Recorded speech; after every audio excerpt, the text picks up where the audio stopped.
4 bucket செவரு நடுப்புற கிணறு உத்து பார்த்தா தண்ணி இல்ல நக்கி பார்த்தா தண்ணி இருக்கு கழுத ஆளு முகரை பாரு இந்தமா அங்க இருந்து மண்ணால் உள்ள இது சொல்லத வந்தியா நீ ஆமா ஏய்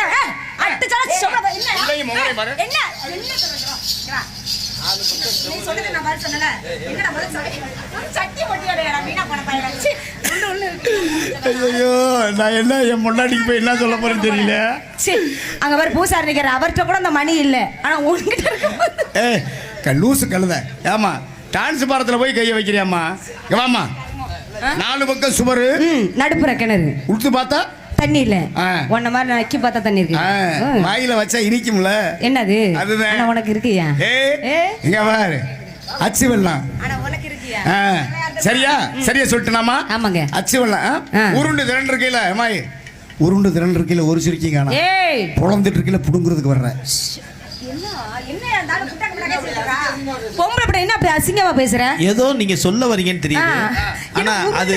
அந்த இருமா நீ வேற அந்த பிள்ளைக்கு அது வேற மாதிரி புரியுது அம்மா அங்க வாங்க பாத்தியார நீங்க பாருங்க உருண்டு திரண்டு இருக்கையில ஒரு சிரிக்கி கை சாட அப்படியே தினுசா இருக்கு புலந்துட்டு இருக்கையில நீங்க புடுங்குறதுக்கு வர்றீங்க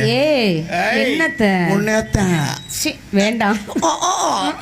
கொன்னட்ரடி கள்ளி வா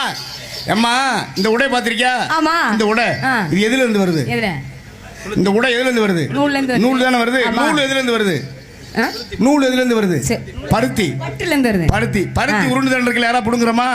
பருத்தி வெடிச்சிருச்சுன்னா பஞ்சு எடுக்க போறோம்ல அதைத்தான் சொன்னேன் அப்புறம் எப்படி இருக்கட்டும் என்னமா அடே அப்பா நான் செல்வராச கூட்டு வந்து நேர் பண்ணிடுறேன் பேச அவர் பஞ்சாயத்துக்கு வர மாட்டாரு பஞ்சர் ஆகிட்டு போயிருவாரு அந்த படுத்து கிடக்குறாப்ல அதனாலதான் சரி இவ்வளவு விவரமா பேசுறீங்க ஆமா நீங்க வந்து எல்லா தொழிலும் உங்களுக்கு கைவசமா இருக்குல்ல ஆமாங்க உங்களுக்கு என்னென்ன தொழில் தெரியும் கைவசமா இருக்கு ஆமா நீங்க கேக்குறேன் வாத்தியார நீங்க கோச்சிட்டு பண்ண சொல்லு பார்த்தா பொடி பிள்ளை மாதிரி நீங்க வயசுக்கு வந்துட்டீங்களா அப்படின்னா இல்ல வயசுக்கு வந்துட்டீங்களா கல்யாணம் பண்றதுக்கு ஆயத்தம் ஆயிட்டீங்களான்னு என்ன ஆயத்தம்னா கை சடே திணிச்சா இருக்கு சரி வயசுக்கு வந்தா என்ன பண்ண போற வயசுக்கு வந்தேன்னு சொல்லு சரி பொறுங்க வயசுக்கு வந்தா என்ன பண்ண போறாரு வயசுக்கு வராம பண்ண போறாரு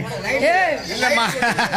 வயசுக்கு வந்து வந்துட்டேன் வரல ரெண்டே வார்த்தை வந்துட்டேன் அப்படி சொல்லுங்க உங்களுக்கு யார் குடிசை கட்டினது பயப்படாம சொல்லுங்க மாமா தான் குடிசையில விட்டது மாமா தான் உங்க மாமா தானே விட்டாரு ஆமா குடிசை கட்டின உங்க கையில விளக்க மாறம் ஒரு கருக்கருவான் கொடுத்து விடுறான்ல கொடுத்தாங்க எதுக்கு எதுக்குன்னு தெரியல எதுக்குன்னு தெரியல காத்துக்கர் பண்றதுக்கா அப்படி கிடையாது உங்களுக்கு வந்து குடிசையை விட்டு வெளியே போகும்போது ஒரு உலக்க ஒண்ணு போடுவேன் தாண்டு ஆமா அந்த உலக்க என்ன தெரியுமா எதுக்கு அந்த உலக்கை தாண்டும் போது நீங்க நினைச்சுக்கிறேன் இந்த விளக்கை உலக்கை விட்டு நீங்க வேற உலக்கை ஏதாவது தெரியணும்னா அந்த விளக்க மாத்திட்டே அடிக்கிறதுக்காக அந்த விளக்க மாறி இன்னொன்னு அப்படி அதை மீறி நீ தாண்டு நீ சொன்னா அந்த கருக்கருவால கழுத்தை குறக்குறன்னு அறுக்குது சேர்ந்தவர் கூட அதுக்கா இதுல உங்களுக்கு 30 நாள் தீட்டு சொல்லிருப்பானே வாத்தியார் நல்லா கேளுங்க தீட்டு யாருக்கு தீட்டு யாருக்கு ஏத்திட்டு கிடையாது லூசுக்கள் இங்கதான் நீங்க தப்பு பண்றீங்க ஏமா உங்களுடைய தீட்டு இல்லைன்னா நாங்கெல்லாம் பிறக்க முடியாதுமா நீங்க வேற எப்படி தீட்டுன்றீங்களா உன்னைய கட்டிக்கிற போறோம்னா தீட்டுறான்ற ஆயுதத்தை